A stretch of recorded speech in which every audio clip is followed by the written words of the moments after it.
Have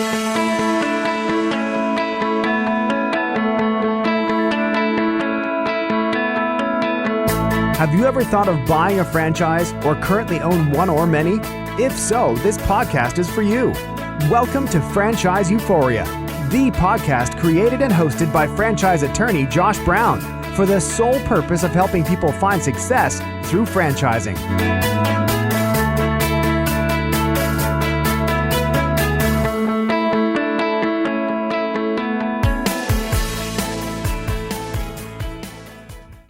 Hello and welcome to another episode of Franchise Euphoria. Josh Brown here, and I am back with a quick tip of the day.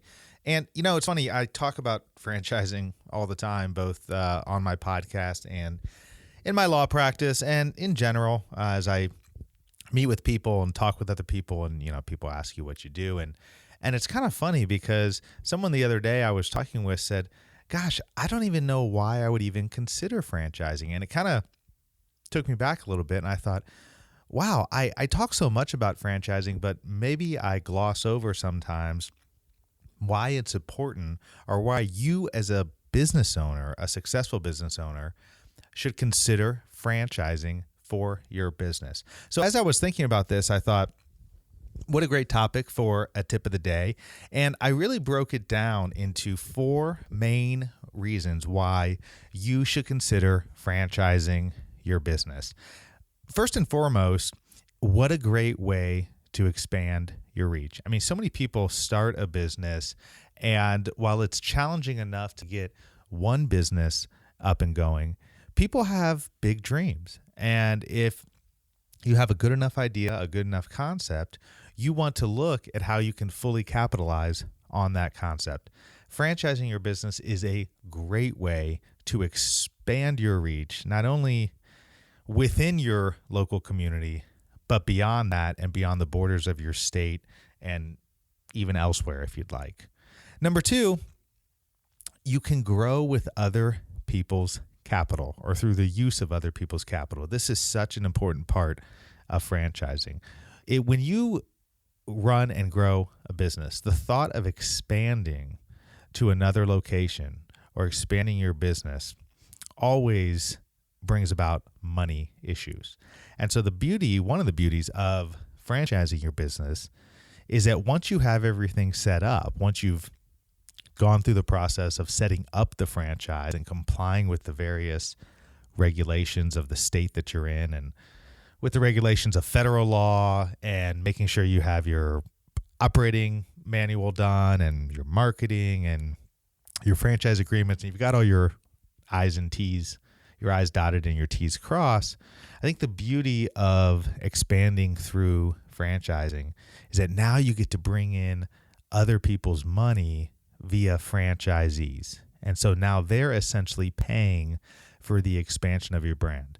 I think many people know that, but many people really gloss over that. I mean, just stop if you're listening to this and think about that for a second. How incredible is that you can use somebody else's money and capital to now grow your business, and they're not your employee, okay? And they're investing in the brand to grow it, and what a great way to do that. Number 3, you grow with a limited size of your operation. What I mean by that is a lot of brands that expand and don't do it under the franchise model, as an example, Starbucks or something that obviously that's a huge brand, but they have managers running all of their locations. They have their employees running all their locations.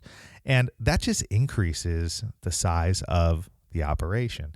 It increases the risks. It increases the exposure of the company. It provides all sorts of liability issues. And it's just that much more that you have to control.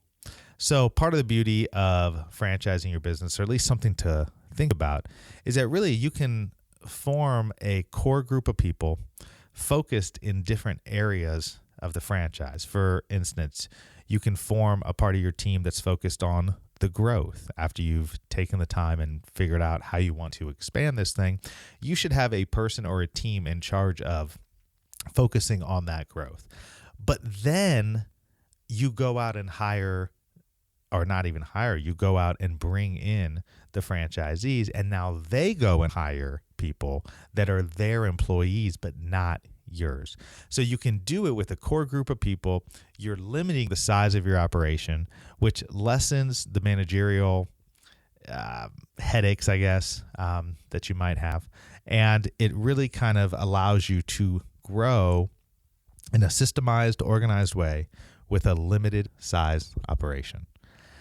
Fourth, but certainly not the least important, and perhaps the most important reason that you should consider franchising your business is, what a great way to force you to systemize your business, to actually take everything that's in your head and put it down on paper in an operations manual, in the form of a marketing blueprint as to how you want to market your brand, what you want to be thinking about as you expand your brand.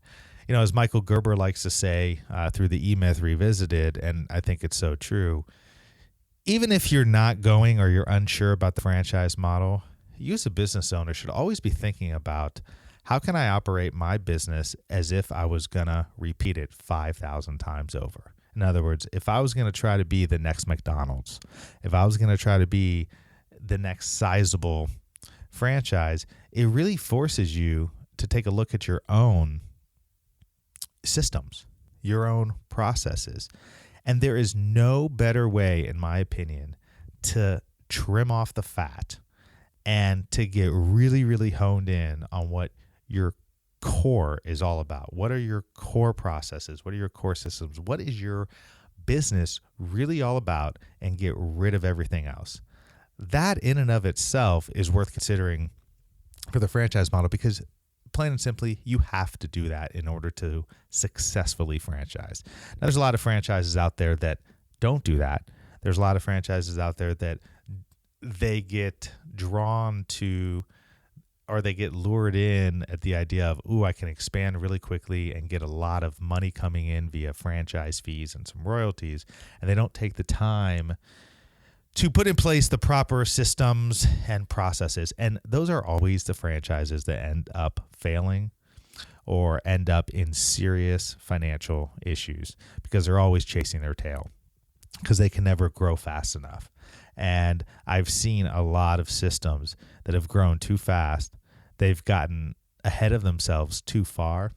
And now they have to go land the next franchisee in order to even make payroll. You know, they have to have that money coming in so that they can pay this large operator. That's a terrible way to expand your business. So every good franchise has their core systems, their core processes down pat. And what a great thing to have, even if you don't actually franchise your business. So those are the 4 tips for today on why you should franchise your business or consider franchising your business. But I think the bigger picture, as I've kind of highlighted and focused on the last one, is it doesn't matter if you are actually going to focus your business. If you implement franchise-like systems for your business, you have a significantly greater chance of being successful, of being profitable, and of truly understanding what you and your business stand for. Hope that was helpful. This week, we have another fascinating and interesting interview coming up on Thursday. If you haven't realized it yet, I release an interview each and every Thursday, and then I release my franchise tips of the day on Mondays. And if you have any questions or have anything that you want me to talk about on the show, feel free to email me at josh@franchiseeuphoria.com. And I definitely read all of those emails, and we'll be happy to answer the questions, send you an email back, or discuss it in an upcoming show. So until the next time, happy franchising.